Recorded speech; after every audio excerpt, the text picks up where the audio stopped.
Bueno, vamos a empezar a grabar desde este momento, que la clase ya estaba empezada, pero bueno, es lo que hay. ¿Sí? Bien, estábamos hablando entonces de que queremos encontrar subset sum, ¿sí? Y habíamos dicho que tenemos dos posibilidades. Tenemos la posibilidad de que el subconjunto que exista contenga el elemento xn o que no, ¿sí? Y bueno, acá surgió la pregunta, tenemos los elementos son positivos, el k puede ser negativo, ¿sí? Pero esta definición está bien hecha.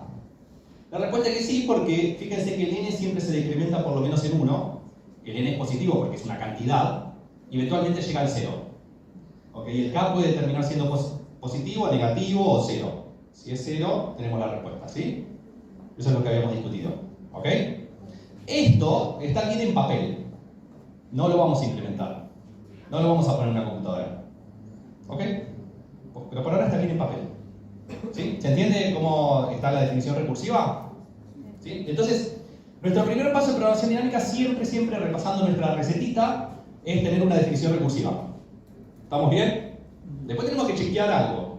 Pero en principio, si no tenemos una definición recursiva, no vamos bien. ¿Está? ¿Hasta acá está bien? Bien. Ahora va a venir una observación fundamental. Esto es lo que nos va a permitir hacer programación dinámica. En un montón de problemas, yo puedo dar esta definición recursiva. De hecho, en casi todos los problemas que puedo resolver con una computadora. ¿Por qué dije casi? En todos los problemas que yo puedo resolver con una computadora puedo dar una definición recursiva, eso lo saben. ¿Sí? Existe un teorema que dice que las funciones recursivas son las mismas que las funciones computables. ¿Ok? Entonces, si lo puedo resolver en una computadora, una función recursiva existe. Pero acuérdense que tiene que satisfacer la propiedad de superposición de sus problemas, que ahora la vamos a ver. ¿Ok? Entonces, ¿hasta acá vamos bien? Genial. La observación fundamental que vamos a hacer es que miren la definición recursiva. ¿Sí? Yo acá puse que toma un subconjunto y un natural. ¿Ok? Esto es un subconjunto de X y esto es un natural, un entero en realidad ahora. Le puse entero, perdón. Dijimos que podía llegar a ser negativo. ¿Ok? Pero es un subconjunto. Miren esta parte. Fíjense que cada vez que yo invoco, saco solo el último elemento. ¿Sí? Entonces, cuando yo tengo el conjunto x1, xn, voy a llamar a x1 xn-1. En el paso siguiente, cuando yo tenga x1 xn-1, voy a llamar a x1 hasta xn-2. Y así siguiendo. Entonces, la observación fundamental es una observación. No es nada, una observación. Tipo, vean que esto vale. No hay más que decir, no hay ninguna demostración, nada de eso. Vean que esto vale. ¿Vale o no vale? Vale, es una observación, no hay nada para decir. Pero es fundamental también. Es decir, necesito esto. Sin esto, no sale lo que voy a decir después. ¿Ok? Fíjense que siempre el primer parámetro es un prefijo de x1 a xn. Siempre es un prefijo. Si nosotros pensamos que los números del conjunto están ordenados, ¿sí? Si yo le doy un orden arbitrario, no tienen que estar ordenados de menor a mayor. Simplemente tengo que tenerlos ordenados. Tienen que estar en un vectorcito, no sé. Pueden estar en un conjunto, porque el iterador me los ordena. Pero en cualquier cosa que esté ordenada, ¿sí? ¿Ok? Si nosotros pensamos que tenemos un orden, siempre estamos viendo un prefijo. Entonces, en vez de definir esta función usando un conjunto, el conjunto X o subconjunto de X, un subconjunto del conjunto original, lo que podemos usar es simplemente un numerito. ¿Ok? Voy a hacer eso. Voy a escribir eso en un numerito. ¿Pero se entendió la función de subset sum? Bueno, entonces lo único que voy a hacer es magia para arriba, ahí. Y lo único que cambió acá es que en vez de decir de x1 a xn, dice n. Y eso llama a n-1k o n-1k-xn. ¿Se ven? Y ahora, bueno, obviamente, si hago esto, tengo que corregir el significado.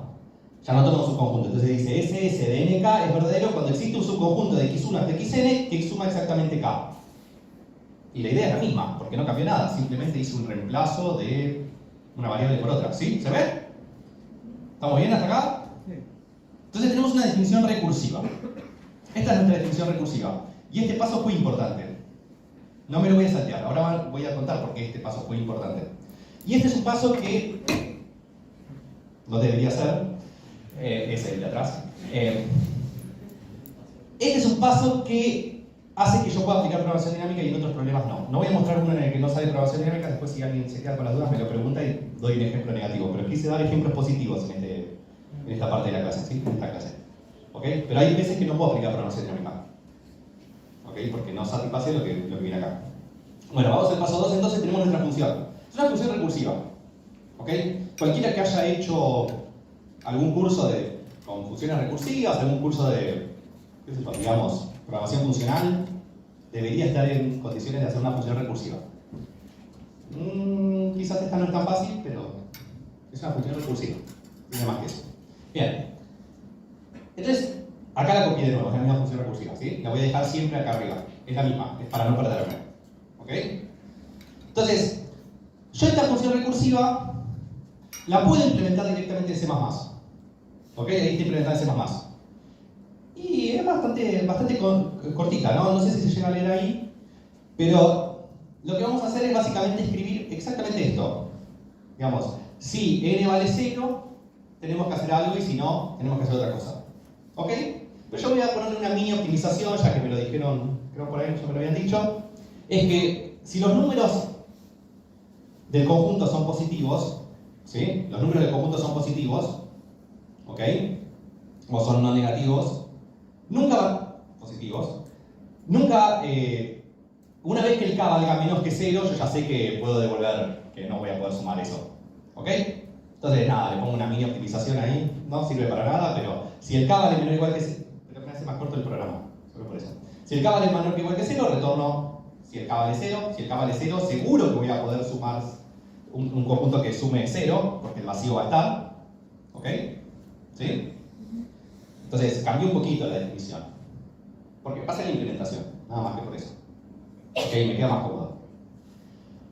Y si no, me fijo si el n es mayor que 0 y llamo recursivamente a estos dos. ¿Ven? Es el caso de abajo. ¿Lo ven? Y ya está. Eso es toda la definición. Sí. Tengo una pregunta. Igual, si tenemos un número negativo de conjunto, ¿no podría sumar a un k negativo? Sí.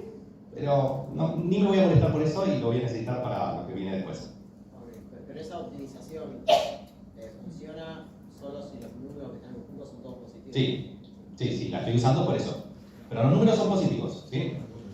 Se puede hacer después con programación dinámica con números negativos, pero se pone un poco más molesto y no quiero meterme en esos detalles. Así que saltemos esa parte.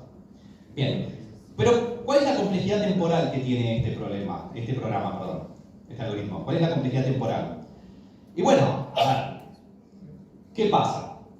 Yo estoy eventualmente recorriendo todos los subconjuntos, ¿no? ¿Sí? Estoy chequeando si el xn está en el conjunto o si no está. Y eso lo estoy haciendo para cada xn, ¿sí? Es decir, para cada elemento estoy recorriendo si está o no está. Entonces estoy recorriendo todos los subconjuntos del conjunto, ¿lo ven? Y la complejidad temporal entonces es 2 a la n. Y bueno, y la espacial es solamente orden de n porque solo me importa la pila de llamados recursivos. ¿Ok? Bien. ¿Está? ¿Hasta acá estamos bien? Entonces una función recursiva la puedo implementar y anda lento. ¿Sí? Pero bueno. Aquí especial viene como de local. ¿Por qué dice especial? Complejidad. Espacial. Espacial. Pero bueno, puede ser que tenga errores de tipo. Estaremos arreglando si ofrece. Bien. Bueno, ahora sí. Sigamos. Bien, paso 2. Verificar que tiene la propiedad de superposición de sus problemas. ¿Cuál es la propiedad de superposición de sus problemas? ¿Qué es lo que tengo que verificar? ¿Qué es lo que tiene que pasar? Y eso se puede explicar diciéndolo básicamente así. La cantidad de veces que yo llamo recursivamente es muy grande cuando yo lo comparo con la cantidad de estados. ¿Qué son los estados? ¿O qué son las subinstancias? Fíjense que yo acá quiero resolver subset sum para n y k. N y k, el par ese n y k se llama instancia o estado. ¿Sí? Depende de dónde lean las cosas. Bien. Entonces, cuando yo llamo recursivamente voy a llamar a otros estados. ¿Sí? ¿Ok? Entonces, la pregunta es, ¿cuáles son los estados que yo voy a revisar cuando quiera resolver mi problema? ¿Sí? Entonces, si ustedes lo miran, fíjense que el n siempre decrece. Esto de que era un prefijo, ¿sí? ¿Se acuerdan? Bueno, siempre decrece. Entonces, cualquier estado que yo necesite llamar recursivamente para resolver subset sum, va a tener el primer parámetro menor o igual que n. ¿Sí? ¿Y el segundo parámetro decrece o no decrece? ¿O puede llegar a ser creciente? No, ¿por qué? ¿Puede mantenerse constante o decrecer? ¿Por qué? Porque las monedas son positivas. Porque las monedas son positivas. Necesitaba eso, ahora lo dejamos acá. Porque las monedas son positivas, decrece. También se puede resolver con monedas negativas, después sí lo discutimos, pero no importa. Pero decrece. Entonces, si nos fijamos, estos dos números están entre 0 y n. Bueno, entre 0, este número, perdón, entre 0 y n. Y el segundo número está entre 0 y k si le agregamos la optimización de antes. Si no, acá se podría hacer negativo. ¿Sí? Pero como que el caso negativo lo podemos salvar. ¿Ok? Entonces, si ustedes lo miran bien, la cantidad de estados posibles que tenemos que resolver es n por k. ¿Y quién es más grande? ¿2 a la n o n por k? No, ninguno de los dos. No son ninguno más grande que el otro. Depende de cuánto valga k. ¿Ok? Porque básicamente acá tengo algo que depende de n y acá algo que depende de n por k. Hay alguno de los dos que va a ser más grande que el otro, pero depende de cuánto valga k y de cuánto valga n, ¿sí? Pero fíjense que si k es chiquitito, mucho menor que 2 a la n debería decir ahí. Bueno, en particular si es menor que n también, pero digamos mucho menor que 2 a la n. ¿Ok? Me confundí, lo tengo que arreglar. Pero mucho menor que 2 a la n, entonces va a haber lo que se llama la propiedad de superposición. ¿Qué significa esto? Significa que muchas veces voy a tratar de resolver el mismo problema. ¿Sí? Porque si yo trato de resolver estos parámetros nk, voy a estar llamando a instancias cada vez más chiquititas y lo voy a estar resolviendo muchas veces, ¿no? Digo, va a haber muchas llamadas que llamen al mismo par nk. ¿Lo ven? ¿Sí o no? ¿Sí? ¿Se ve eso? Voy a hacer un dibujito acá. Eso vale por palomar, por decir. Fíjense que acá tenemos. Este es mi n por k. ¿Lo ven? ¿Sí? Y acá dijimos que era chiquitito. Bueno, este es mi 2n. Mi 2 a la n. ¿Se ve? Bueno, es más grande 2 a la n que n por k, ¿no? Sí, mucho más grande. Entonces, si nosotros resolviéramos todas las llamadas recursivas, la cantidad de cosas, la cantidad de puntos que hay en ese conjunto, definitivamente tiene mucho mayor volumen que... Volumen no, área. Porque la dibujé. Mucha mayor área que este pedacito de acá, ¿no? Con lo cual, esto claramente, si yo estoy... Digo, lo que quiere decir eso es que si yo hago todas las llamadas recursivas, estoy por lo menos resolviendo algunos puntos, ¿sí? Algunos estados los estoy resolviendo muchas veces. Pero no muchas como 5, no muchas como 10, sino muchas como 2 a la n menos 2. Algún estado, ¿sí? Los estoy resolviendo muchas veces. Y bueno, ¿qué podemos hacer si vamos a resolver algo muchas veces y siempre va a valer lo mismo? Guardarnos el valor. Guardarnos el valor.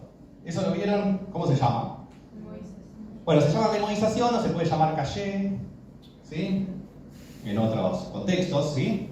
La gracia de la caché que es un poco más dinámica, ¿no? Que guardamos algunos valores pero después los tiramos. ¿Eso lo vieron? Caché, organización de computadoras, cosas por el estilo, ¿sí? O bueno, recordarlo, ¿sí? Es una técnica que es como súper avanzada. No es súper avanzada. Es algo que lo hace todo el mundo, básicamente. Si vas a hacer algo varias veces, bueno, recordátelo y no lo hagas. ¿Ok? ¿Sí? ¿Qué es eso? Eso se llama memorización. Entonces, si tengo superposición, vale la pena memorizar. Y si no tengo superposición, ¿vale la pena memorizar? Puede valer la pena para salvarme algún caso, pero en general, a gran escala, digo, puede haber algún caso que se resuelva muchas veces, pero en promedio, los casos se van a resolver pocas veces. Porque, ¿qué pasa? Si yo tengo un k enorme, y este es mi n por k, y este es mi 2 a la n, definitivamente no hace falta que yo me recuerde todos los valores que yo voy a... No hace falta. A cada uno en promedio lo voy a calcular menos de una vez. ¿Ok? Eso en el caso en el cual n por k es mayor, mucho mayor a 2 a la n, En promedio, cada una de las subinstancias la voy a resolver poquitas veces. ¿Se ve? ¿Sí? Entonces, vale la pena memorizar cuando tengo superposición. Cuando resuelvo un problema muchas veces vale la pena memorizar y si no, no. ¿Estamos hasta acá? Bueno, eso es programación dinámica. Ahí se acabó. ¿Ok? Eso es todo. De hecho, no sé por qué escribieron tantos libros y tantas cosas. Ahí se acabó. ¿Okay? Bien. Paso 3, memorización. Memorización es simplemente guardarme un diccionario. El diccionario quizás es una palabra que no todo el mundo conoce. Map en C++, ¿sí? O map en Java, ¿sí? Un diccionario, un clave significado, ¿sí? O función, sería la traducción de map en castellano. Entonces guardamos un diccionario cuyas claves son los estados. En este caso, N por K, NK. Guardamos por cada estado, decime cuánto vale el valor. Guardamos un diccionario que me dice por cada estado cuánto vale. Pero eso ya es resolver el problema, ¿no? Digo, si yo ya sé cuánto vale, ¿para qué quiero guardar el diccionario? Si ya está. Tipo, si puedo hacer eso, ya tengo la respuesta. Está en el diccionario, ¿sí? La gracia es que lo vamos a ir computando ese diccionario, ¿sí? ¿Se ve? Entonces, no va a estar definido todo el tiempo desde el principio, pero cuando esté definido, el valor va a estar correcto. Lo vamos a ir definiendo de a poquito, esta cosa dinámica de la que hablaba Bellman, de que vamos pasando de un estado a otro, vamos resolviendo los estados y cuando un estado descubrimos qué valor tiene, lo recordamos ahí. ¿Para qué? Para que si alguien me pregunta cuánto vale eso otra vez, porque hay superposición de sus problemas, en vez de calcularlo nuevamente, accedo al diccionario y se lo digo. ¿Sí? ¿Se ve? Esa es la idea. Y en este caso, para este problema, para otros no, una buena manera es usando una matriz. Porque, bueno, las operaciones que nosotros queremos saber, que si está definido un estado, definir un estado y cuánto vale un estado, cuestan todas orden de 1. ¿Sí? Acá voy a hacer una pausa. Pueden leer un montón de recursos de programación dinámica que directamente hablen de, en un montón de lados, es ¿cuál es la matriz que tengo que poner para resolver mi problema? No. Digamos, a mí no me funciona eso. Yo no sé leer matrices y transformaciones de matrices, cosas que operan sobre matrices. Yo necesito que alguien me diga cuál es el significado de las cosas. El significado de subset sum es el conjunto que no sé qué suma exactamente. Necesito eso, necesito que alguien me lo diga en castellano, si no, no lo entiendo. Y después vamos a ver si lo ponemos en una matriz o en otro lado. ¿Sí? ¿Ok? ¿Hasta acá estamos bien igual? Bueno, implementemos esto. Acá viene la magia. Son como, esperen que el código es como 2 líneas más que el que teníamos. ¿Ok? Ahí está. Ese es el código. ¿Sí? Esta era nuestra función, ¿se acuerdan? Y lo que dijimos, lo que le agregamos es que en la estructura de memorización en la posición IJ vale el valor cuando está definido. Entonces, ¿qué hacemos? Cuando queremos resolver subset sum, si es el caso base, ya sé resolverlo. Ese es fácil. Entonces ya respondo. Y si no es el caso base, lo tengo que computar. Pero íbamos a usar una caché, una estructura de memorización. Algo en donde íbamos a guardar los resultados. Bueno, si ya lo calculé, si esto no vale indefinido, entonces ya lo tengo. No hace falta que lo compute, no hace falta que llame recursivamente, no hace falta que haga nada. Simplemente lo devuelvo. ¿Está? ¿Sí? Y ahí está. Y si no, si esta posición está indefinida, entonces no vale subset sum. Fíjense que cuando está definida, por definición vale subset sum, vale la respuesta. Pero si no está definida, tengo que calcularla. ¿Y cómo hago para calcularla? Bueno, yo ya sé que tiene que valer subset sum.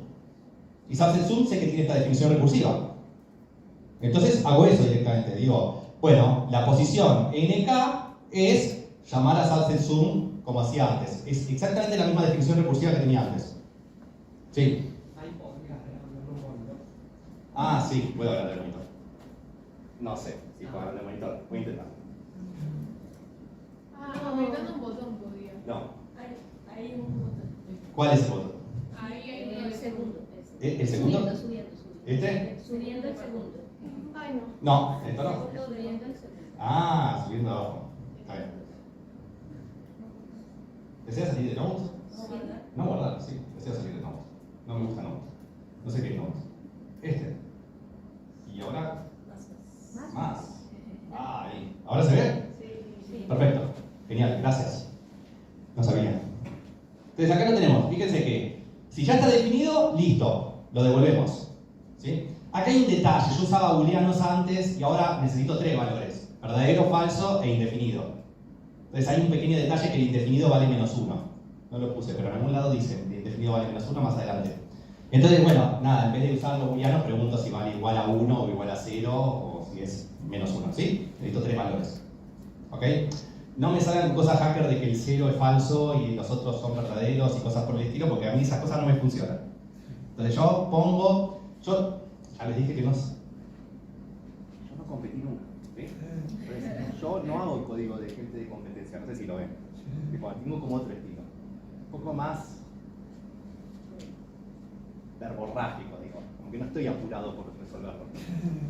No, las cosas se llaman largo, ¿sí? Bueno, eso. Ahí. No menos 1. ¿Sí? Bueno, ahí está. ¿Sí? ¿Pero se ve? ¿Estamos bien? ¿Se entendió entonces? Esto es programación dinámica, ya está. Esto es todo. ¿Sí? Bien. Ah, sí. Bien. Bueno, ¿qué logramos con esto? Bueno, esta es la implementación top-down. Top-down, ¿qué significa? Que voy a hacerlo recursivamente. Que voy a ir llamando el problema inicial y él va a ir llamando a las subinstancias. Hay otra manera de hacerlo bottom-up, que la vamos a ver brevemente, muy brevemente, brevísimamente. ¿Sí? Bien. Pero chequemos la complejidad temporal de esto. ¿Cuánto tiempo tarda esto? Bueno, hay un detalle. Yo lo primero que tengo que hacer es inicializar esta matriz. Tiene que estar en indefinido primero, porque si no, me va a decir cualquier cosa. Si yo la dejo sin definir, quizás tiene en alguna posición puesto el valor equivocado. ¿Sí? Entonces la tengo que inicializar, eso me cuesta n por k. Acá la estoy inicializando, no sé si lo ven, está comentado porque, bueno, no es código de verdad. ¿Ok? Pero en algún lado lo tuve que hacer. Y eso cuesta n por k. Y después no va a costar más de n por k, porque a lo sumo se van a resolver n por k estados, eso fue lo que dijimos, y fíjense que cada estado lo que necesito, además de la llamada recursiva, que bueno, lo cuento en otro lado, es hacer un AND y un OR. Y eso cuesta orden de 1, ¿sí? Entonces en total me costó n por k tiempo. Y me costó más espacio. Ahora el espacio es n por k, antes era orden de n, ¿sí? ¿Lo ven? Entonces, ¿qué es lo que hice? Hice una cosa que se hace bastante en computación. Ganar tiempo usando espacio. Igual eso tiene un límite. Si uso mucho espacio, entonces no gano tiempo. Pero hay un trade-off, que puedo usar un poco más de espacio y perder un poco de tiempo. Y ganar un poco de tiempo, perdón. ¿Sí? ¿Estamos hasta ahí? Bueno, eso es programación dinámica. Ya está. Eso es todo. Tienen que hacer esto, yo les dije, hacen esto 10 veces y después ya se empiezan a aburrir. ¿Ok? Y después viene la parte divertida. Que esto ya no lo hacemos más, solo expresamos la función recursiva, que es la parte divertida. Y después todo lo demás sale mecánico. ¿Ok? Bien. Bien. Vamos. Paso 4, que era, en algunos problemas es opcional, pero lo podemos querer. ¿Sí? Que es, bueno, dame el testigo. ¿Ok? Ok, ya existe un subconjunto que suma K. Genial, pero dámelo. Porque yo quiero poner las moneditas en la máquina, ¿sí? Bien. Entonces, ahora nuestro problema es encontrar el testigo. Y vamos a usar la misma idea. Vamos a seguir la misma idea de la definición de subset-sum y vamos a usar la función subset-sum como interfaz. Y no vamos, estamos en nivel inicial, ¿no? No vamos a acceder a la estructura de memorización para reconstruir la solución. No. Porque es peligroso, porque podemos llegar a modificarla. Entonces, no. ¿Sí? En competencia sí. Ah, no, esto lo puedo decir en voz alta porque acá estamos en competencia. En competencia sí pueden hacer. Pero en el primero no lo hagamos, ¿sí? Entonces, no lo hagamos. Después discutimos por qué. Quizás en la diapositiva siguiente. Entonces, ¿cómo hacemos para...? Fíjense que acá yo ya tengo mi función subset-sum. Alguien la hizo. La hicimos en la diapositiva pasada. ¿Cómo obtengo el subconjunto que suma K? Bueno, si el K vale 0, la definición me decía que... La definición de subset-sum decía que si K vale 0, seguro existía el subconjunto. ¿Cuál era el subconjunto? Vacío. Entonces, si K vale 0, retorno vacío. ¿Sí? Y si no, había dos posibilidades. O el último elemento estaba o no estaba. ¿Cuándo está el último elemento? ¿Cuándo no está el último elemento, perdón? Si no está el último elemento, es porque mirando el subconjunto a la posición n-1 suma K. ¿Sí? Entonces significa que tengo un subconjunto que suma acá sin mirar el último elemento. Si eso existe, directamente dámelo. Hacer el get sats en sum, dámelo. ¿Ok? ¿Sí? Porque ya está, listo, ya está, que no tiene XN. Y si sí existe el que tiene XN, es decir, si no existe el que no lo tiene XN, tiene que, como yo estoy poniendo el hacer de que existe el que suma K, tiene que sí o sí tener XN. Todos los que suman K tienen XN. Entonces, ¿qué hago? Bueno, dame un subconjunto que sume K menos XN y le agrego el XN. Y eso reconstruye la solución, ¿se ve? ¿Sí? ¿No? Vamos a hacerlo en el pizarrón, por ejemplo.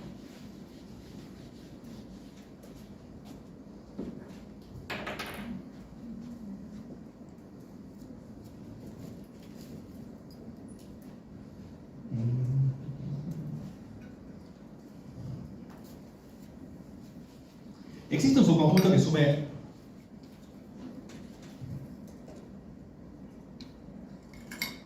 ¿existe un subconjunto que sume 15 acá?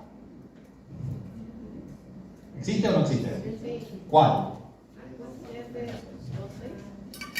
Este, por ejemplo. ¿Ok? Bien. ¿Existe un subconjunto que no tenga el 6 que sume 15?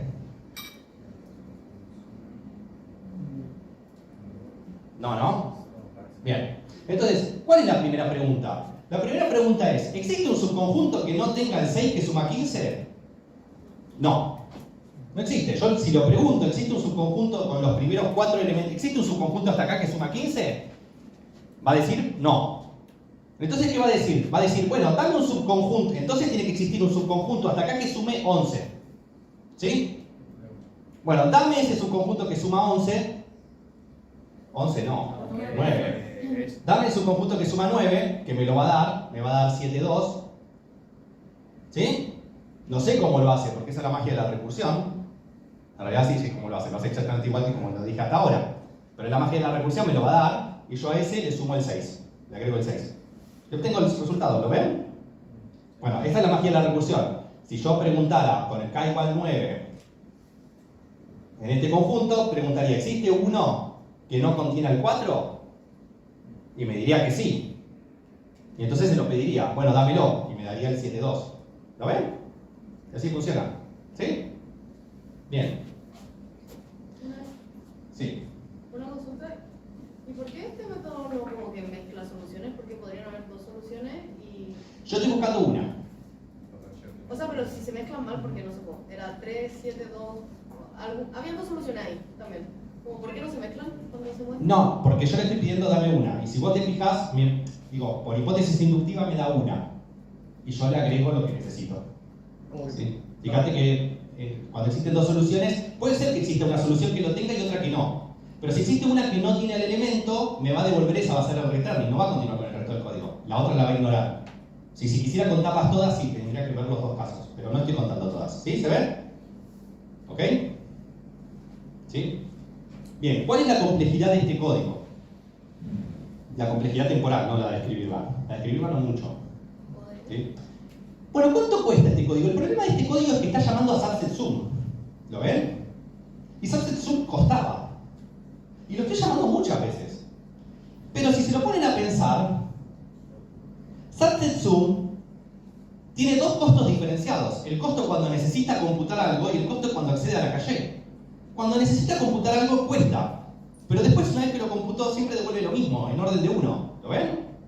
Cuesta orden de 1. Una vez que ya lo computó, una vez que la matriz está entera, siempre responde en orden de 1, ¿lo ven? ¿Sí? ¿Ok? Entonces podemos pensar que este código cuesta, lo que cueste llenar la matriz, alguien lo hará. De hecho, este primer assert me llena la matriz, básicamente. Y si no ejecutar el assert, este primer subset sum empieza a hacer cosas, ¿sí? Lo que cueste llenar la matriz, que es n por k, y después lo que cueste este código. Y este código no cuesta más que orden de n. ¿Ok? Porque por cada elemento va haciendo una consulta. Podemos pensar que cada uno de estos subset sum cuesta orden de 1. Llamar a subset sum cuesta orden de 1. Más una inicialización al principio de todo que costó lo que fuere. ¿Sí? ¿Se ven? Entonces por eso hacemos así y por eso no accedemos a la matriz tampoco. Usamos subset sum como si fuera una interfaz. Porque subset sum ya me dice si existe un subconjunto que suma y se encarga de su matriz. Y no la volvemos a tocar a la matriz. ¿Sí? Entonces no metemos la pata. La matriz es para el que calcula comprobación dinámica. Esto, reconstruir la solución, no usa la matriz. ¿Lo ven? No la usa directamente, obviamente. Subset sum accede a la matriz. ¿Sí? ¿Ok? Bien. Eso es importante porque imagínense que yo quiero, en lugar de encontrar si existe un subconjunto que suma K, yo quiero encontrar si existe un subconjunto que suma distintos valores de K. Hay una serie de queries. ¿Ok? Y hay un valor máximo de K. Entonces, si a mí me dan ese problema, ¿sí? Donde yo tengo que buscar, hay un máximo valor de K y yo tengo que buscar muchas queries, lo que yo puedo hacer directamente es leer el máximo K y las queries, asignar la estructura de memorización, que eso lo tenía que hacer en algún lado, y después, nunca llamo.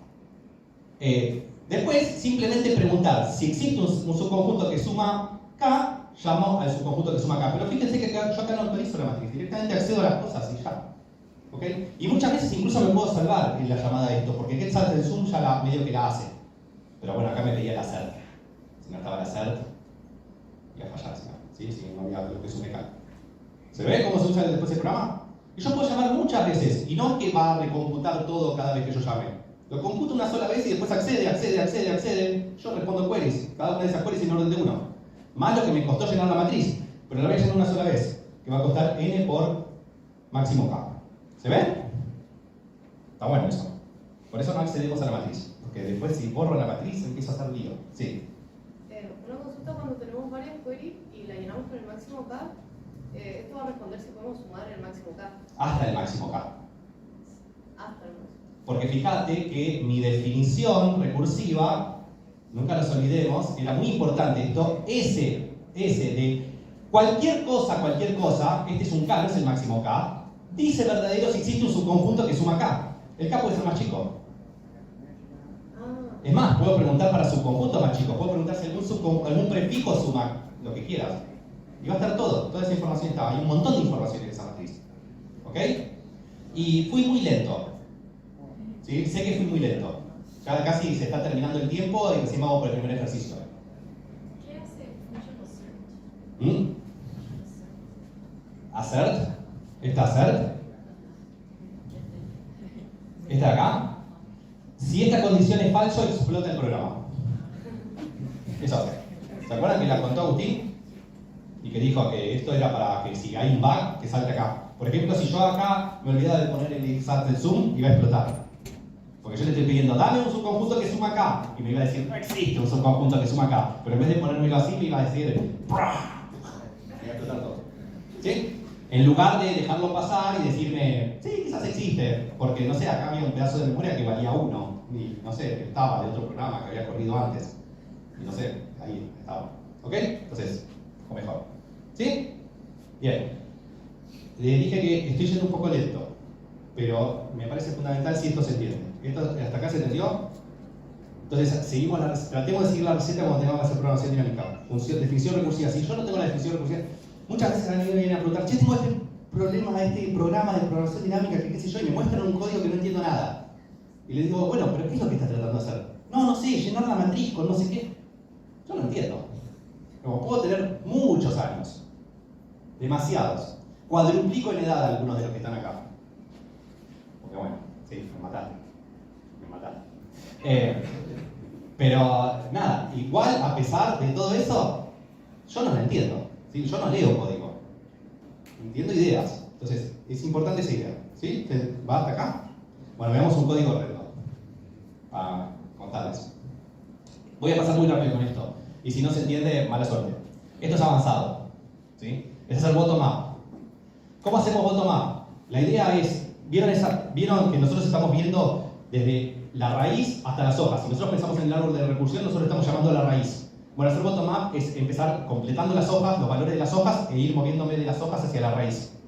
Y la ventaja es que me permite ahorrar memoria, controlar cómo voy a hacer todas las cosas. Me da más poder, pero con más poder viene mayor dolor de cabeza. Eso decía en general el hombre araña, ¿era? Bien, más poder viene más dolor de cabeza. Entonces no queremos más poder cuando estamos empezando. ¿Ok? Bien.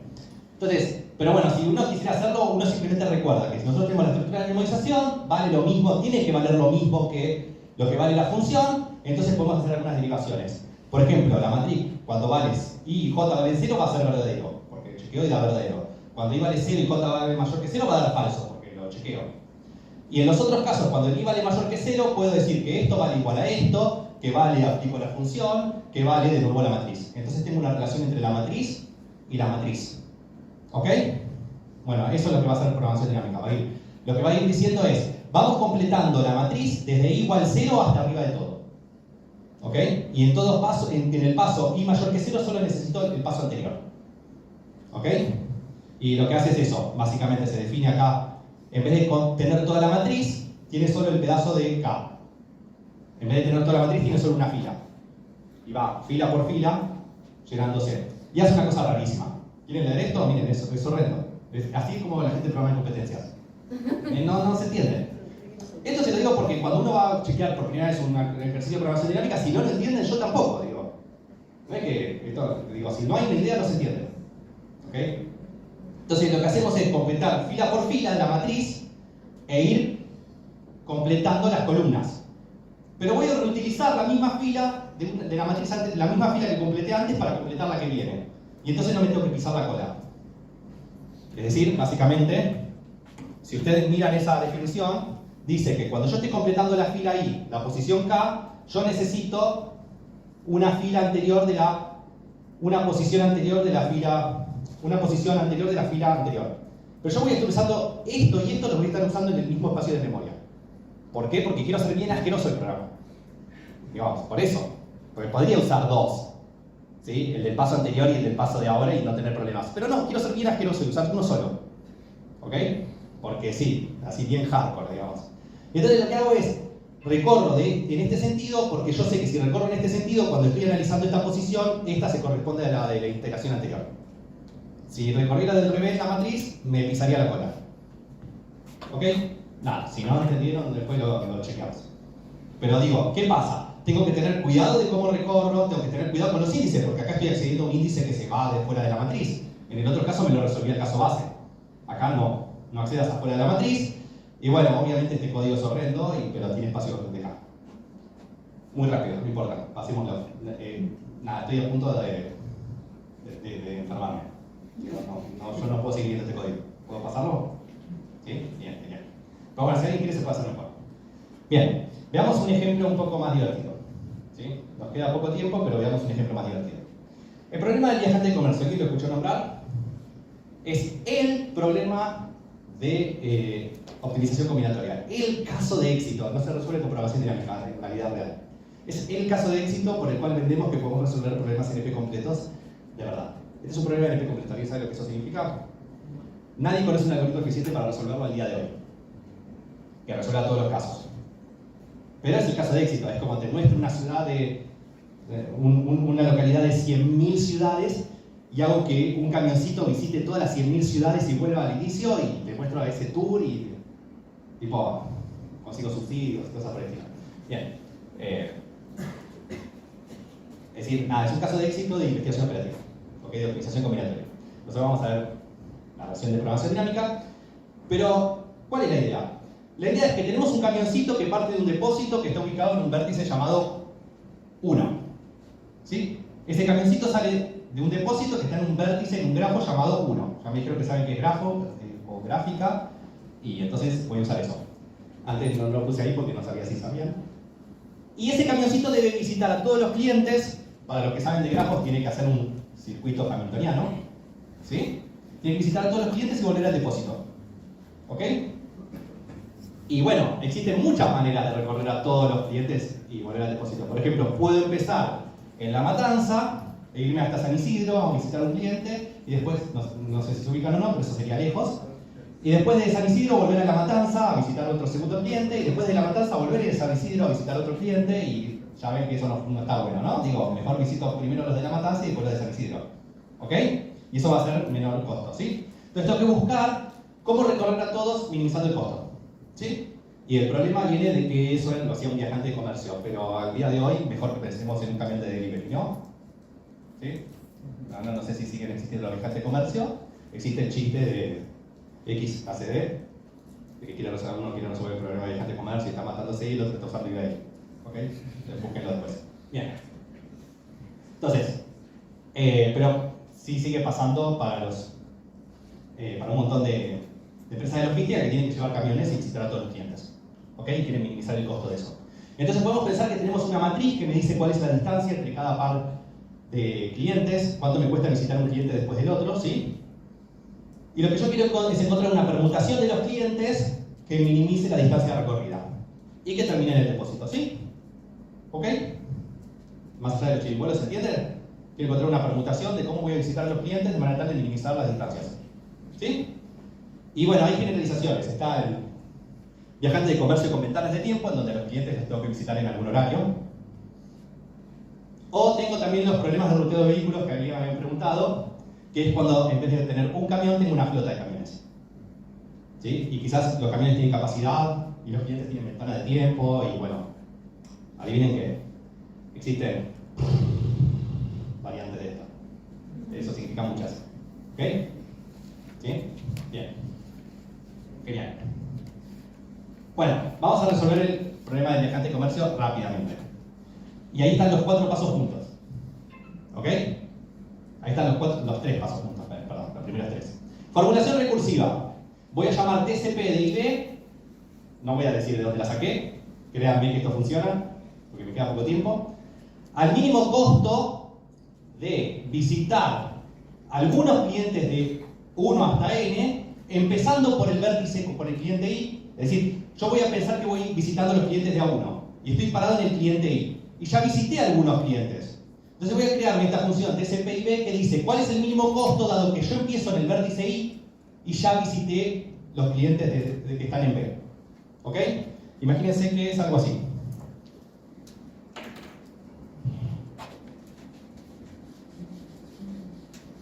Esa va a ser mi formulación recursiva. Ese es el significado de mi formulación recursiva. Supongamos que yo empecé en el depósito. No empiezo nada con esto. Yo empecé en el depósito 1, visité el 2, visité el 5, visité el 7 y había, no sé, K igual 8 clientes, ¿sí? Entonces yo quiero resolver TCP de 7 dado que ya visité al 1, al 2, al 5 y al 7, ¿sí? ¿Ok? El mínimo costo de visitar a todo el resto de los clientes dado que yo ya visité a esos, ¿sí? ¿Se ven? Bueno, esa es mi formulación recursiva. El significado. Y la formulación lo que dice es, acá vos podés visitar a cualquiera de los otros clientes. Podés visitar al 3, podés visitar al 4, podés visitar al 6, podés visitar al 8. ¿Sí? ¿Ok? Podés visitar a cualquiera de esos. Y va a tener un costo. Tiene el costo de ir de 7 a 3, el costo de ir de 7 a 4, el costo de ir de 7 a 6, el costo de ir de 7 a 8. ¿Lo ven? Pero estas son mis opciones, ¿sí? ¿Ok? Y para cada una de esas opciones, yo me muevo a cada una de esas opciones y resuelvo el problema nuevamente. Si me muevo a la opción 3 es el mínimo costo dado que yo ya visité esto. Si yo me muevo al 3 es el mínimo costo dado que yo ya visité hasta el 3 y no puedo volver a visitar ninguno de estos clientes, incluido el 3. Si yo me muevo al 4, es el costo desde el 4 visitar el resto de los clientes que no visité, dado que no puedo visitar los que yo ya sí visité. ¿Lo ven? Y para cada una de esas opciones, o todas las opciones, estoy analizando todas las posibles permutaciones. No hay chances. ¿Sí? Voy a tomar la decisión. ¿Sí? Pues estoy analizando todas las permutaciones, básicamente. ¿Sí? Que es lo que pedía el problema. Entonces, mi formulación recursiva dice que si yo ya visité todos los clientes, entonces nada, tengo que ir al depósito final, que es el mismo que el depósito inicial. Ese es el costo, ese es el caso base. Y si no visité todos los clientes, bueno, decime a cuál es el próximo cliente que yo voy a visitar J y decime cuál es el mínimo costo, dado que yo voy de I a J y ya no lo puedo volver a visitar a J para un J que yo ya no haya visitado. ¿Se entiende la formulación? Bien, ¿es fácil una vez que me la cuentan? Más o menos. ¿Es fácil descubrirla? Definitivamente no. ¿Ok? No. La respuesta es no. Este es un ejercicio complicado ya. Este no es de los fáciles. ¿Por qué lo incluyo?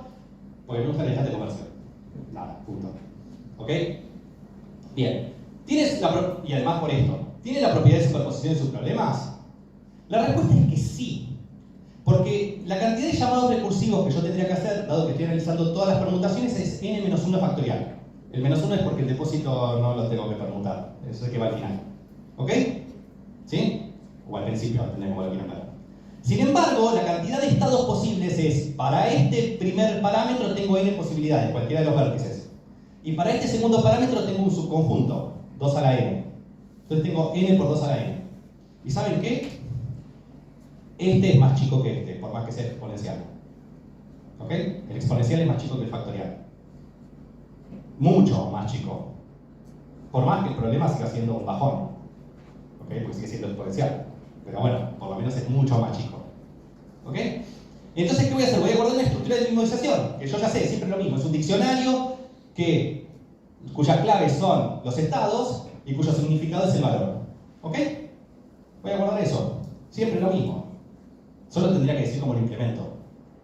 Pero la estructura, la memorización es siempre lo mismo, es un diccionario.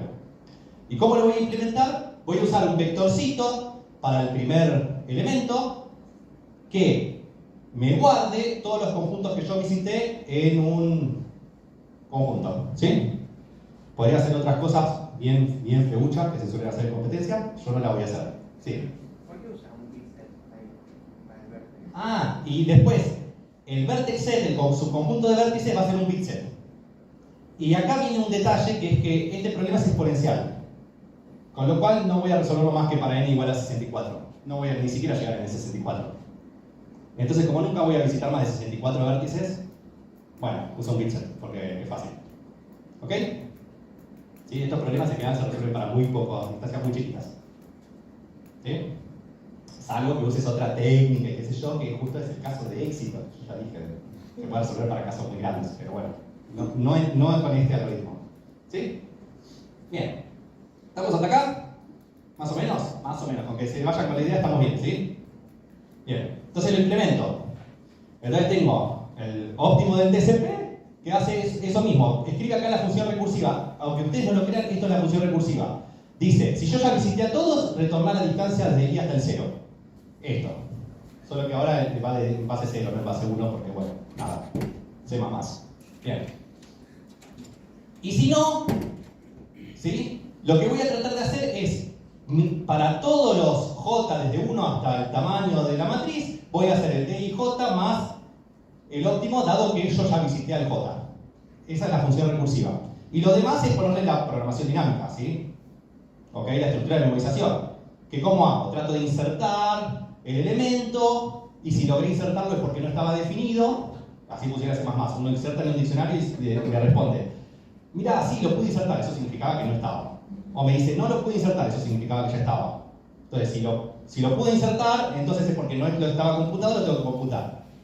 Y si no lo pude insertar, lo retorno directamente porque ya estaba computado. ¿Ok? Nada, es más molesto, pero es la misma idea. ¿Sí? Bien. Y obviamente lo que inserto es el peor valor posible al principio para calcular un mínimo. ¿Sí? Bien. Y después, bueno, tengo de nuevo reconstruir la solución. Se la dejo que la vean después. ¿Ok? Pero lo mismo. Hacemos la misma idea. ¿Sí? ¿Estamos bien? Ahora este era TCP. Bien. Otro problema. 10 minutos me quedan. Pero vamos a tratar de explotar esos 10 minutos en este último problema. Pero fui muy lento en el primer programa porque es la clave. Todo lo demás, si entienden eso y hacen esos pasitos, va a salir bien. Si no, no. ¿Sí? Bien. Les presento un problema que es el UA 10261.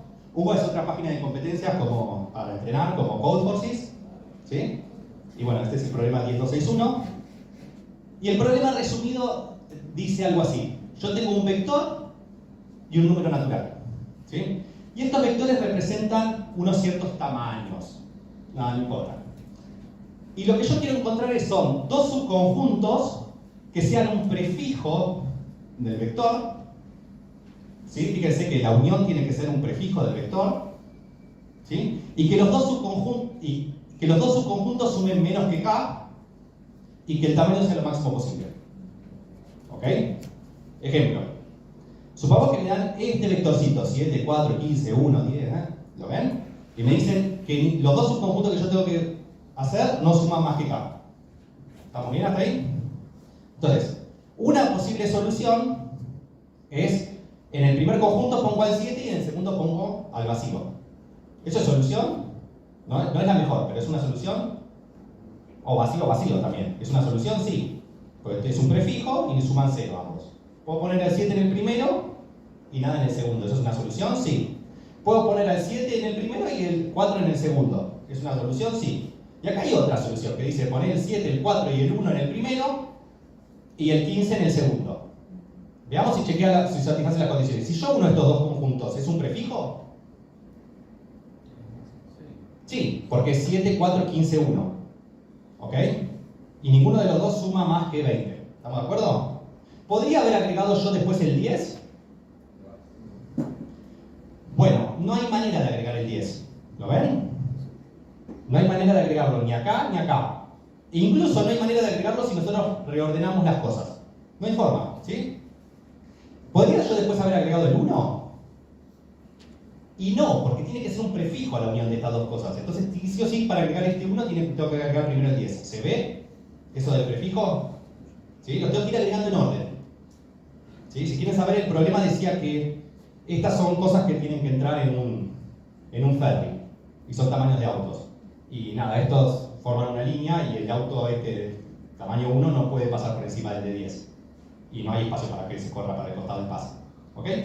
¿Sí? Pero en general, digo, supongamos que tenemos una cola de productos que los productos van llegando y tenemos una mano que los puede agarrar y mover, pero es mecánica y no de esa mano no va a decir, no, este no puedo, entonces agarro el siguiente. Está programada para puedo o no puedo, ¿sí?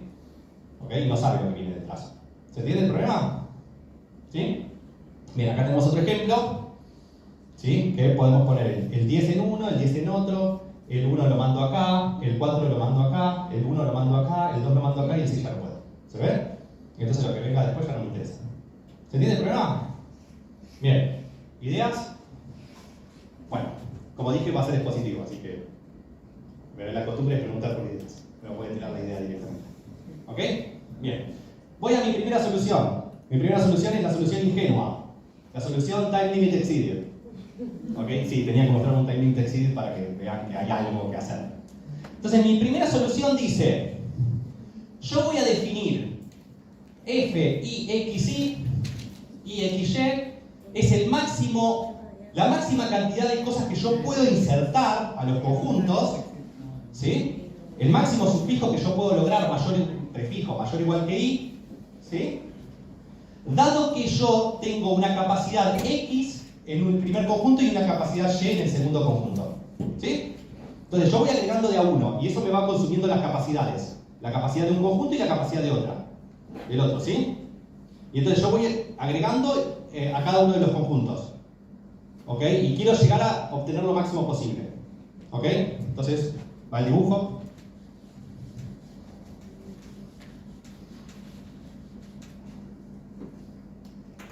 Yo tengo acá los elementos que quiero agregar, que son estos, ¿sí? Que tienen distintos tamaños.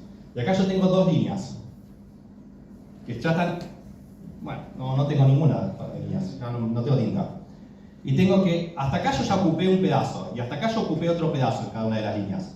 Entonces yo lo que digo es, ¿cuánto más de estos puedo poner en estas dos líneas, insertando acá atrás, en alguna de las dos? Dado que acá me queda espacio X y acá me queda espacio Y. Y yo ya inserté los primeros y elementos. Entonces, quizás a este lo puedo agregar, quizás a este lo puedo agregar, quizás a este lo puedo agregar y hasta ahí llego. ¿Ok? Entonces respondería I más 3. ¿Se ve? ¿Ok? Esa es la definición recursiva. El significado. Y entonces yo acá, la definición, más allá de algunos detalles técnicos, dice que tengo tres posibilidades. O no agregar nada más, y entonces me queda I. O agregar en la primera línea, y entonces el espacio X se me decrementa, o agregar en la segunda línea y entonces el espacio Y se me decrementa. Son las tres posibilidades, ¿sí? ¿Ok? Agregar y seguir agregando después. Obviamente en el no hago nada más es no hago nada más. Pero en el otro es seguir agregando, empezando en la línea que tiene espacio X, y el otro seguir agregando empezando en la línea que tiene espacio Y. ¿Se ve? Esa es la idea. ¿Ok? Y si en algún momento, yo siempre voy a hacer esta consulta, si en algún momento me quedé con espacio negativo, es que estaba todo mal. Es que metí la pata. Es que le dije, no, mirá, mete esto acá y vas a ver cómo anda. Y de pronto no, se me pasaba del X. Entonces, ¿esto qué hace? Devuelve menos infinito para que toda la suma de todo me devuelve menos infinito. ¿Sí? Bien. Espero no haber metido la pata en la definición, pero creo que funciona. Bien. Entonces, independientemente de eso, esa es la idea. Acá tenemos nuestra función recursiva, ¿sí? ¿Ok? Bien, la complejidad de esto es n por k al cuadrado. ¿Por qué? Porque si ustedes se fijan, la cantidad de estados es, este puede variar entre 1 y n. Este puede variar entre 0 y k, este puede variar entre 0 y k. Porque cuando se hace negativo ya devuelve menos infinito. ¿Sí? ¿Se ve?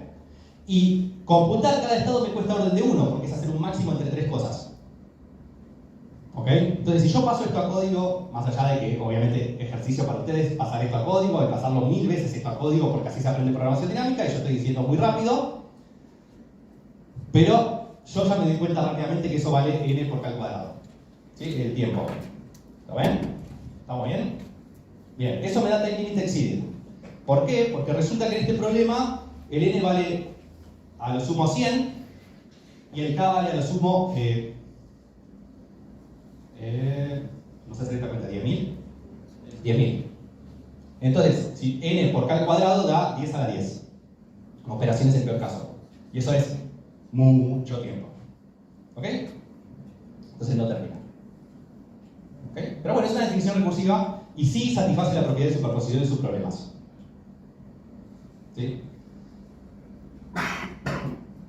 Bueno, y después además creo que en el problema había que reconstruir el testigo, pero no importa para nosotros. ¿Ok? Bien.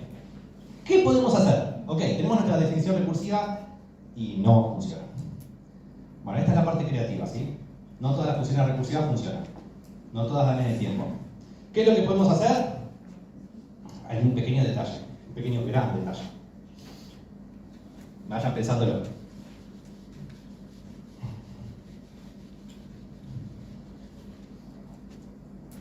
El problema que estamos teniendo se puede mirar desde dos lugares distintos. Voy a presentar los dos lugares, los dos puntos de vista. El primer punto de vista es que yo estoy teniendo, fíjense, acá tengo 3 parámetros. Y estoy considerando un montón de opciones, un montón de estados para la X y un montón de estados para la Y. Muchos estados. Pero muchos de esos estados son inviables. No tienen sentido. ¿Sí? Si ustedes se fijan, imagínense que yo todavía no agregué nada, estoy en el 0. ¿Sí? Todavía tengo que empezar a agregar. Puede ser que yo ya tenga ocupado X espacio y además tenga ocupado Y espacio mayor que 0. No, si no empezaste a agregar. ¿Sí? Bueno, esto es algo que suele pasar. Nos pasó recién en los otros problemas, también teníamos caso pase así. Pero incluso si yo ya voy agregando, imagínense que yo ya agregué uno solo. ¿Puede ser que yo tenga ocupado en los dos? No, pero yo lo estoy permitiendo ahí. Digo, bueno, dado que ya agregué el primer elemento, ¿cuánto es el máximo que puedo llegar a tener si yo ya ocupé tanto en el X y tanto en el Y? ¿Para qué? ¿Sí? Hay como muchos estados redundantes. Muchos, ¿se ve? Y eso se puede explicar con el segundo punto de vista. El tercer parámetro es computable a partir de los primeros dos. ¿Ok? El espacio ocupado en la segunda línea, esta es la línea 1, esta es la línea 2, el espacio ocupado en la segunda línea es todo lo que yo agregué, ¿sí? Menos de eso que yo agregué, ¿cuánto fue lo que yo agregué a la línea 1? ¿Sí? Lo que yo agregué, hay una parte que yo agregué a la línea 1. El resto, definitivamente, lo agregué en la línea 2. ¿Sí o no? Entonces, sabiendo cuántos elementos yo agregué y sabiendo cuánto hay ocupado en la línea 1, sé cuánto hay ocupado en la línea 2. ¿Se ve? Y es más, es una cuentita que puedo hacer en orden de 1. Si uso el truco este de las sumas parciales. Aparentemente el truco de las sumas parciales está en todos lados. ¿Sí? ¿Ok? Bueno, vamos a presentar eso. Entonces, definimos, en vez del parámetro Y, en vez de Y, definimos la función Y, que depende de los otros dos parámetros, de cuánto agregué y cuánto llevo ocupado. Es decir, es el espacio libre en el segundo conjunto, dado que ya agregué y elementos a los conjuntos y queda espacio X en el primer conjunto. Ah, y acá le puse espacio ocupado X. Bueno, pero espacio libre era. Es lo mismo. Y bueno, es una cuentita, no voy a decirla, pero es una cuentita, la derivan y está ahí. Entonces la formulación recursiva es la misma que antes. Era el máximo J tal que yo puedo agregar estos elementos en dos conjuntos sin que supere X e Y, X y Y. Bueno, lo hago del revés. Es el máximo J que yo puedo llegar a agregar, dado que no supero ni a X ni al parámetro este Y. ¿Ok? Pero ahora el Y lo computo a partir del Y y la X. ¿Ok? Bien. Entonces no necesito la Y como parámetro. Hay solo dos parámetros. Y si tengo solo dos parámetros y este se mueve entre 1 y n, y este se mueve entre 0 y n, y este se mueve entre 0 y k, tengo n por k estados. ¿Y ahora cómo escribo la formulación recursiva? Bueno, fíjate, es o no hago nada, o lo agrego al primer conjunto y me quedo con menos espacio, o lo agrego al segundo conjunto y me quedo con menos espacio en el segundo conjunto. Pero fíjense que no puse el parámetro del segundo conjunto, está implícito. Dado que yo agregué y no se lo agregué al primer conjunto, cuando hago la cuenta se lo agrego al segundo. ¿Sí? Y de nuevo, computar esto sigue costando orden de 1, porque es un máximo entre 3 numeritos. ¿Sí? Entonces ahora sé que la cantidad de estados es n por k y la complejidad métrica. Esto da aceptado. ¿Sí? ¿Ok? Entonces ahí está la complejidad de programación dinámica. La complejidad de programación dinámica es hacer la función recursiva. Y ejercicio para ustedes, para que lo lleven a la computadora, es codear esto ahora. ¿Sí? Entonces codean exactamente esta función y le agregan la estructura de memorización y sale como piña. En top-down sale como piña. ¿Ok? Bien. Me voy a pasar un poquito de tiempo, pero porque empezamos un poco tarde. ¿Ok? Bien. Le voy a presentar otro problema, pero a este no lo vamos a resolver. Va como comentario. Este es el problema de la mochila. ¿Alguna vez lo escucharon nombrar? El de la mochila sí, el TCP no. También es un problema. ¿Sí? Pero bueno, los dos son muy famosos. Este también es un problema para el cual nadie sabe resolver eficientemente si el K es grande. Si el K es chico, sale con programación dinámica. Entonces tenemos una capacidad de una mochila K y tenemos después una serie de objetos. Los objetos tienen un peso y un beneficio. Y nosotros queremos llenar la mochila lo máximo posible, pero sin romperla, llevándonos el máximo valor. Llenar la mochila llevándonos el máximo valor posible sin romperla. Es decir, queremos buscar un subconjunto que maximice el beneficio total sin superar la capacidad de la mochila. ¿Sí? Ese es nuestro problema. Bien, ejercicio para ustedes. Formular y resolver el problema de la mochila tanto top-down como bottom-up. Gran ejercicio, porque básicamente el problema de la mochila se usa como subproblema de un montón de problemas. Entonces es como uno de los primeros problemas que hay que hacer. Entonces, ejercicio, hacerlo. Ejercicio 2. Resolver subset sum, el primero que hicimos, como un caso particular del problema de la mochila. El primer problema que hicimos es un problema de la mochila. Piensen cómo. Y simplemente usamos el problema de la mochila y ya. Programamos uno solo en vez de los dos. 3. Más difícil. Modelar fair reloading, el que acabamos de hacer, usando el problema de la mochila. Ese es más difícil. Ese es más complicado. Piénsenlo, más complicado, pero se puede hacer resolviendo el problema de la mochila y con la misma complejidad que antes. 4. Pensar en la importancia de contar con una biblioteca que permita resolver múltiples problemas. ¿Ok? En la vida real, no en competencia. En competencia, escribir el problema de la mochila o el fair reloading toman el mismo tiempo. ¿Ok? Pero en la vida real, el problema de la mochila está en bibliotecas. ¿Ok? Entonces lo usamos y ya. Bien. Que es mucho mejor, porque si alguien mejora la biblioteca, mejora nuestro algoritmo indirectamente. Sin que nosotros hagamos nada. ¿Ok? Bien.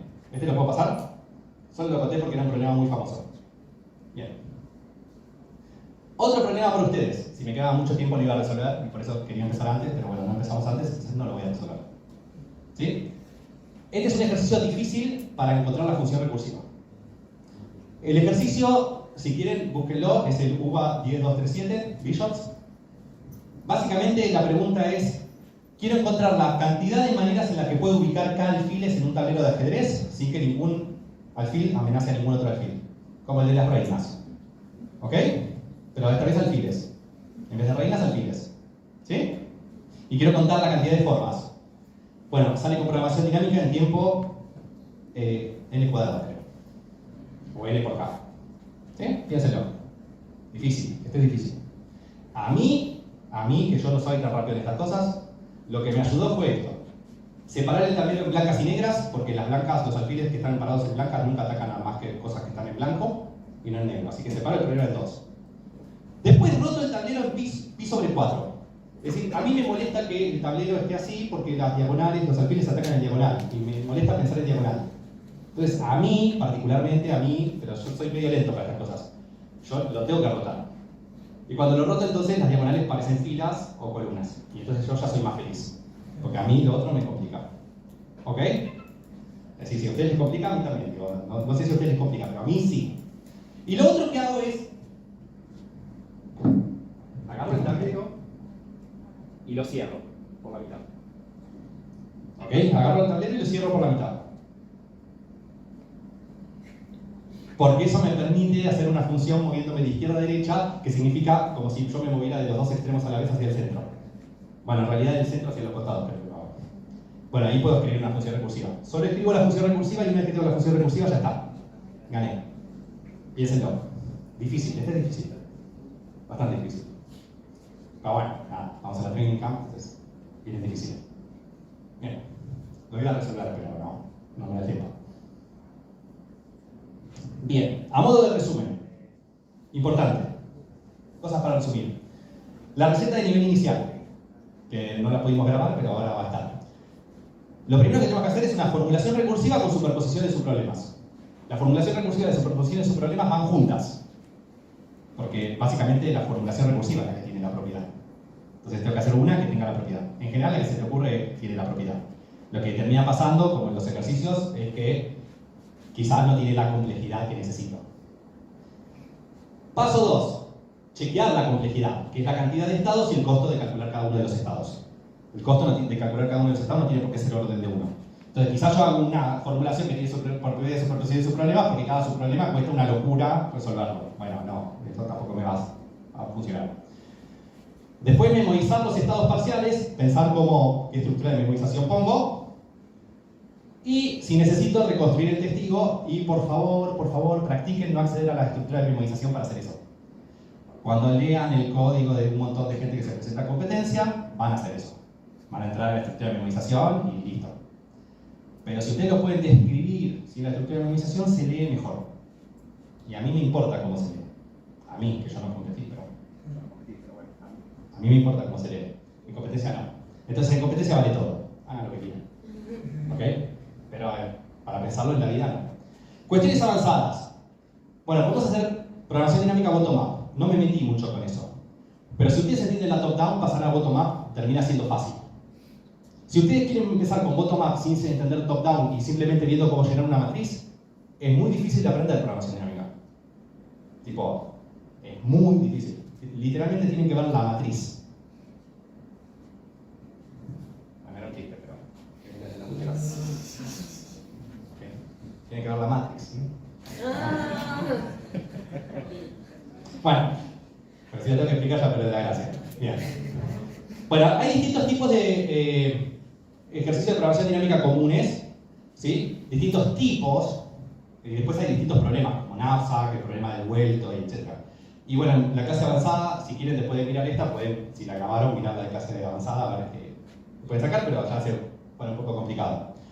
Después podemos utilizar propiedades algorítmicas para reducir temas de cómputo. Eso probablemente si hacemos bottom-up nos va a venir mucho mejor, usar estructuras de datos particulares. Y bueno, hay un problema que existe, que uno estudia en la vida real, es el problema de la explosión combinatorial. Esto de que la cantidad de estados explota, como en el viajante de comercio. ¿Sí? Que teníamos una cantidad de estados exponencial. Entonces hay cosas para hacer, ¿sí? Podemos hacer aproximaciones, heurísticas, o podemos usar técnicas avanzadas como relajaciones, decremental state space relaxation, branch and price, reducción de la dimensión, PSA, ese tipo de cosas que, no sé, ahora están medio de modas, etc. ¿Ok? Existe un montón para hacer después de esto. Y hay gente que investiga estas cosas. ¿Ok? Bien. Es decir, no acaba acá. Hay mucho para hacer. Esto es simplemente una horita, un bit media. Bien. Y les dejo para que lo chequeen el algoritmo genérico. ¿Sí? Lo voy a pasar porque es lo que estuvimos haciendo. Se lo dejo acá. Es sí, castellano, digamos. Entonces, hay que mirarlo con cariño. ¿Sí? Pero bueno, hay un algoritmo genérico que aplica la receta. Es decir, una vez que usé la función recursiva, lo demás es mecánico. entre comillas, hacer el top-down por lo menos, un top-down inicial. ¿Sí? Obviamente si quiero agregarle cosas, ya deja de ser mecánico. Si quiero agregarle estructura de datos, ya deja de ser mecánico. Pero bueno, un primer top-down se puede hacer. ¿Ok? Y bueno, la importancia de programación dinámica en competencias, no hace falta que se los diga, porque probablemente ya vieron un montón de problemas de programación dinámica y dijeron, qué lástima que no sé programación dinámica, o qué bueno que sé programación dinámica y te lo saco. ¿Ok? Y saber poco de programación dinámica, haber hecho algunos, en general hay incompetencias, cosas que se pueden resolver y después para otros hay que saber más. ¿Ok? Entonces en competencias aparecen problemas de grafos, combinatorias, probabilidad, teoría de juegos, procesamiento de string, geometría, inteligencia artificial, etcétera, etcétera, etcétera, etcétera. Aparece en toda la programación dinámica. Digo, puedo elegir un problema y hacerlo con programación dinámica, básicamente. Y en la industria y la academia también hay un montón de algoritmos eficientes que uno puede hacer, ruteo de vehículos, camino mínimo, etcétera, ¿sí? Que muchas veces en la industria uno los usa de biblioteca, pero si uno lo sabe mejor. Memorización y caching son técnicas básicas, eso uno lo tiene que saber, tipo memorizar, guardar cosas en un diccionario, es algo que se hace siempre. Y esto se aplica también en logística, investigación operativa, bioinformática, procesamiento del lenguaje natural, etc. Hay un montón de algoritmos de programación dinámica que se pueden usar si uno tiene ganas de hacer cosas que no se van a hacer como un sistema de gestión. Como si quiere uno hacer algo obvio, ¿no? Sí, así que saber programación dinámica garpa. Y les dejo ejemplos de problemas de ruteo de vehículos, solo como para cerrar esto, que lo mencioné, porque es lo que a mí me gusta. Y dije que era lo que me gustaba. ¿Sí? Entonces, en la academia hay un montón de algoritmos de programación dinámica que usan esto y que, sabiendo lo que se saben hoy, pueden leer la parte de programación dinámica. ¿Sí? De verdad. Como para que vean. Entonces, TCP con ventanas de tiempo, TCP con drones. Eso está bueno. TCP minimizando la duración. Hay un solver de BRP que hicieron entre gente de Brasil y gente de otros lados, de Francia, que usa múltiples papers y hicieron un programa que está buenísimo, se pueden bajar para resolver eso, y que adentro de todo usa un algoritmo de labeling de programación dinámica. Y obviamente millones de cosas más, ¿no? Pero bueno, no importa. Hay un algoritmo de programación dinámica ahí en el medio. Y bueno, y para hacerme autobombo a mí, ¿ok? Pues bueno, sí. Yo tengo algunos, dos, por ahora, de viajantes de comercio particular. Uno con dependencia temporal, que es para modelar la congestión, y otro con drones. ¿Ok? Entonces, nada, para que vean que se puede hacer investigación en estos temas.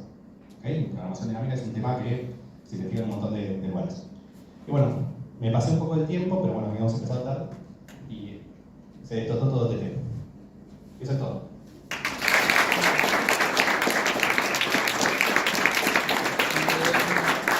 Si tienen consultas, pero apaguemos esto así.